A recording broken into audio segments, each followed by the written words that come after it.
দেশে ফিরেই আগামীকাল প্রথম তাফসীর মাহফিল হতে যাচ্ছে মিজানুর রহমান আজাহারের। উক্ত মাহফিলটি কক্সবাজারেই অনুষ্ঠিত হবে। ছাত্র আন্দোলনের মাধ্যমে উৎখাতকৃত আওয়ামী লীগ সরকারের পতনের পর এই প্রথম মিজানুর রহমান আজাহারের তাফসীর মাহফিল অনুষ্ঠিত হবে। মিজানুর রহমান আজাহারের আগামীকালের তাফসীর মাহফিলের জন্য নেওয়া হয়েছে ব্যাপক প্রস্তুতি। বিভিন্ন সূত্রের মাধ্যমে জানা যায়, পার্শ্ববর্তী দেশ থেকেও উক্ত তাফসীর মাহফিলে যোগদানের জন্য মানুষ আসার প্রস্তুতি গ্রহণ করছেন। দেশের বিভিন্ন প্রান্ত থেকে ইতিমধ্যেই লাখ লাখ জনতা তাফসীর মাহফিল শোনার জন্য কক্সবাজারের উদ্দেশ্যে রওনা দিয়েছেন।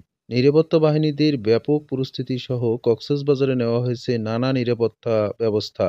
বিভিন্ন মিডিয়াতে লাইভে প্রচার করা হবে মিজানুর রহমান আজাহারের সেই তাফসীর মাহফিলটি।